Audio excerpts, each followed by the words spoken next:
Hello, everybody. Uncle Garrett is back.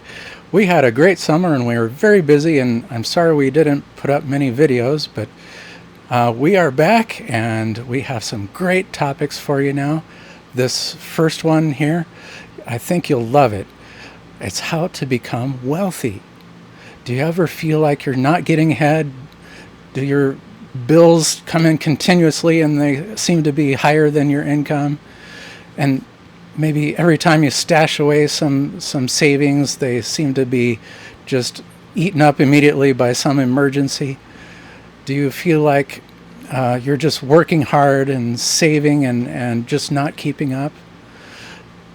Even the basic bills feel like they're just too much, and they're shooting up and your wages are not keeping up. Well, this video is for you because I'm going to today talk about some essential ingredients to building wealth.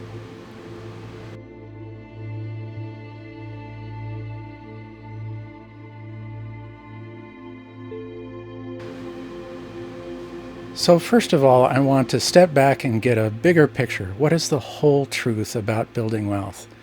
You've probably heard things like, well, never give up, never surrender, chase your dreams, and never let go. Or hard work and sacrifice are all that's needed to get ahead and for great success. People who say that are often very successful and would like to believe they get all the credit for all their own hard work and success and all their sacrifice. Well, advice like this is very essential. These are essential ingredients. They're important, but there's more to the story. For one thing, plans always need to adapt to reality. Reality changes, so your plans have to change. And maybe if you were chasing a dream for the wrong reason and it's not working for you, it may be then time to change dreams. And also, most success stories involve a good dose of good luck and sometimes even cheating, which those successful people do not want to acknowledge. And fortunately, you do not have to cheat. Cheating is wrong. I don't want you to do that, and you don't have to. But what about luck? And luck is a strange thing. It sounds like an arbitrary thing, but it's actually not. Does that sound crazy to you? You can actually tilt the field in your favor. And it doesn't involve things like fortune tellers, blood sacrifices, or mental manifesting. You know, there's an old parable about a young man who was the youngest of 5 sons. The father had a large amount of land, and he divided that among his sons. The youngest son, let's call him Doug, got the smallest scrap of land, while the other sons got rich, big plots of land with rich farming soil. Doug got a small parcel that was mountainous and it wasn't suitable to anything really. He walked that land and he was so upset. He was just kicking rocks around and thinking how badly he got shafted by his inheritance. He was angry and he was bitter about his father.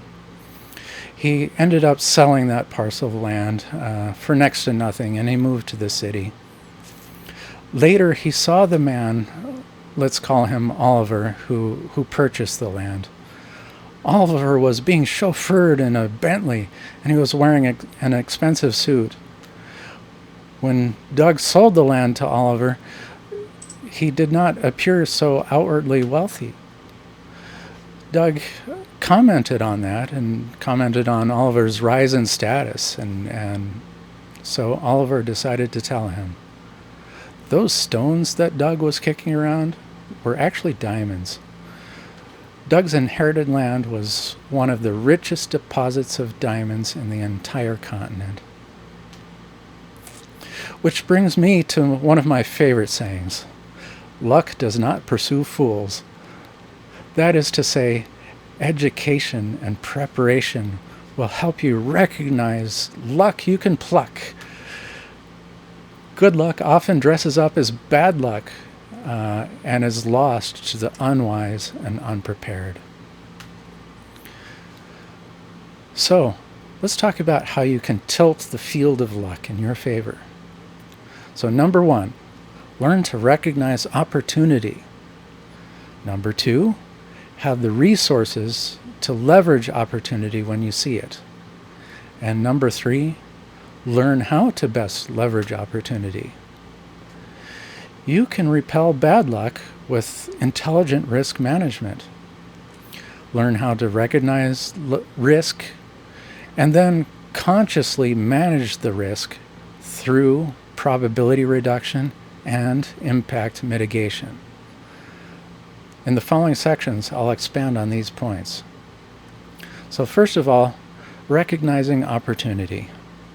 How can you avoid being like the young son Doug who literally kicked fortune out of his life?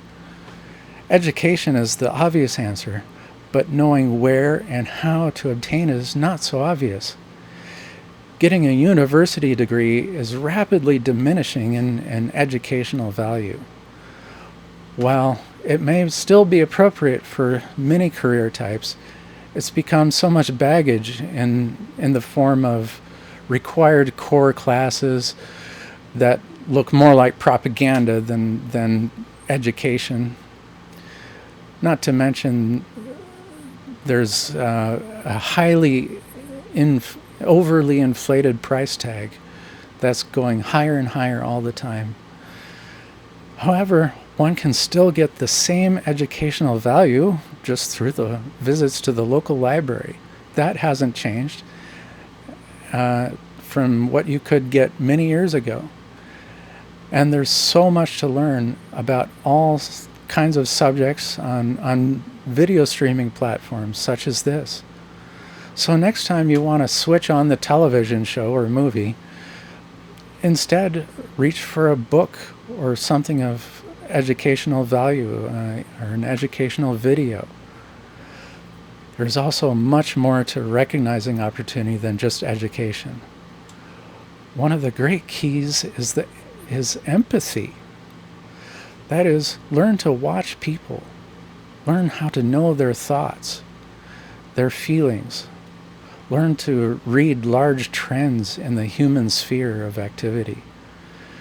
Because every human pain point, every inconvenience, every frustration is another opportunity for somebody. The larger the pain, the larger the inconvenience, the greater the frustration and worry, the more people it affects, the larger the opportunity. Solving problems for people always comes with rewards. On the flip side, human desires are also opportunities. The desire for something uplifting, beautiful, making good things great are also opportunities.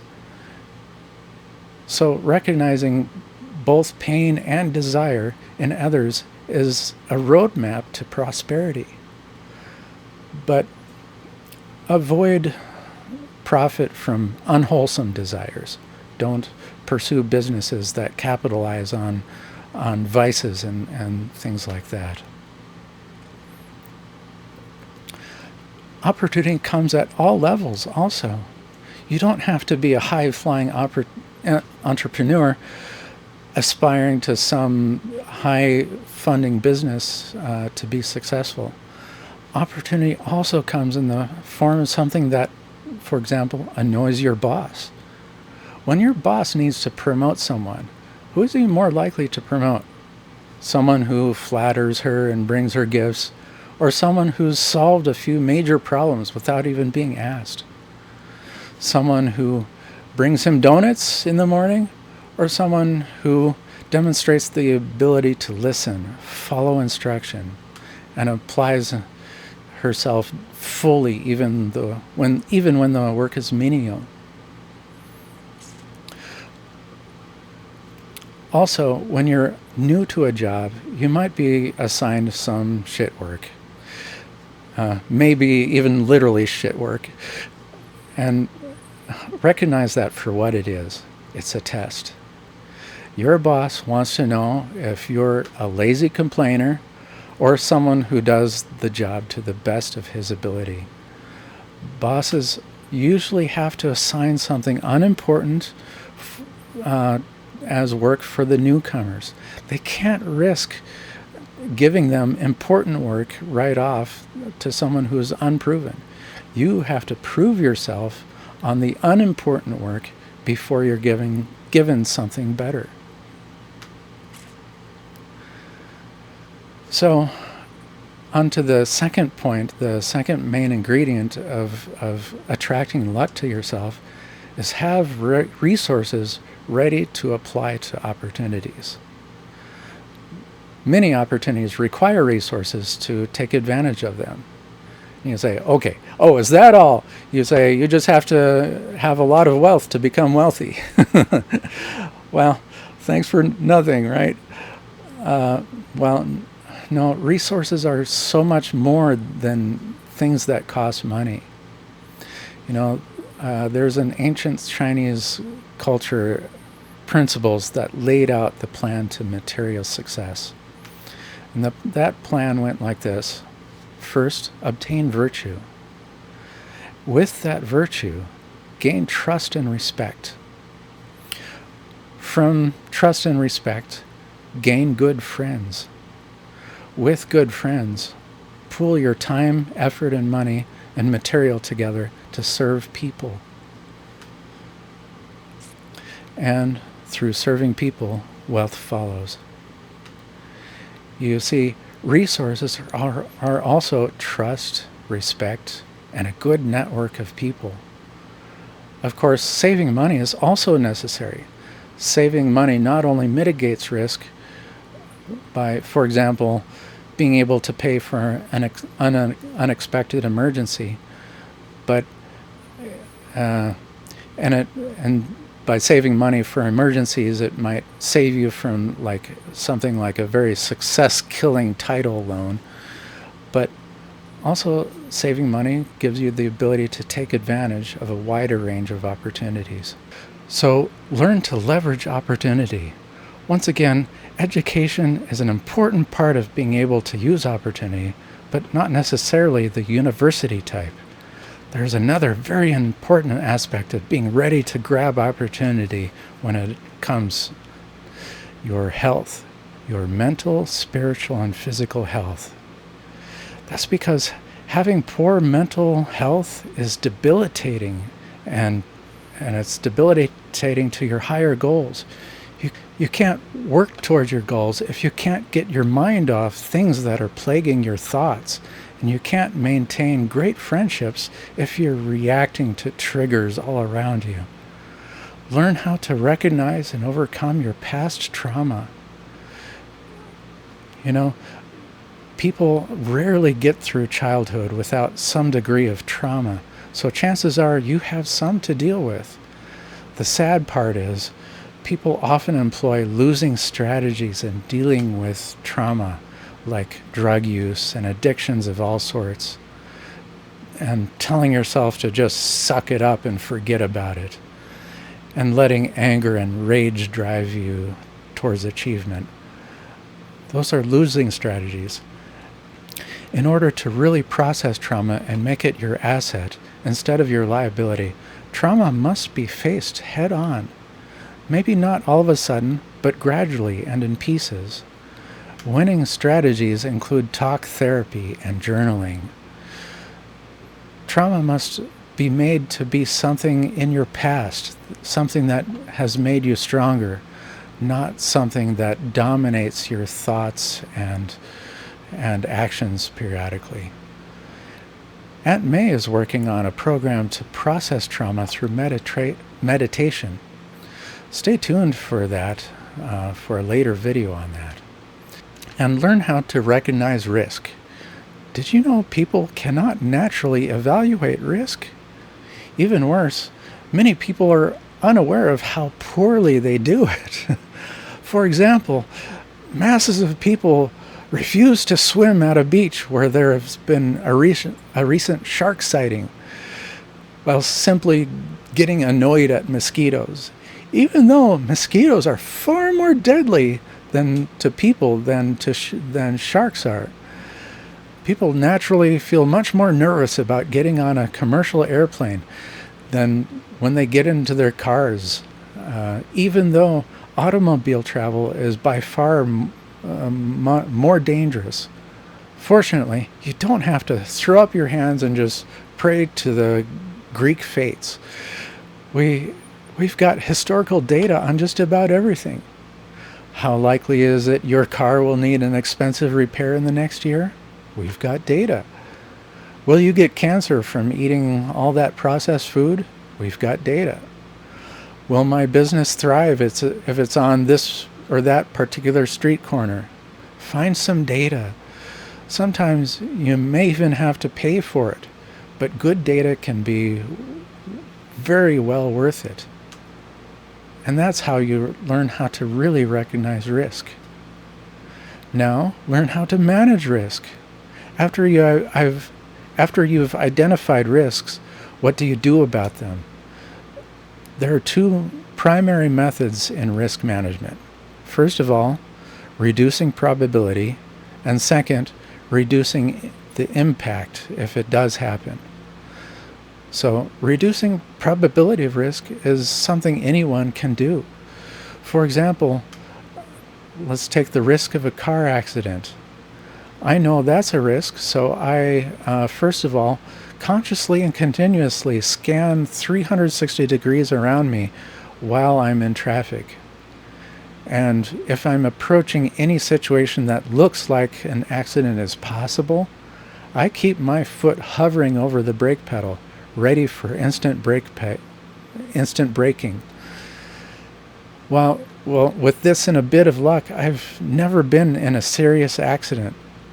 My driving record is not just because I've been lucky, although that I'm sure has been some of it, but because there have been situations where I've had to act with fast and decisive reactions, and those have saved me from deadly accidents. So next, let's talk about mitigating impact. This is also something simple you can do when you consciously think about it. To return to the car accident example, seat belts and airbags are examples of mitigations. They won't reduce the probability of an accident, but they can make a deadly situation into something you can survive or even walk away from.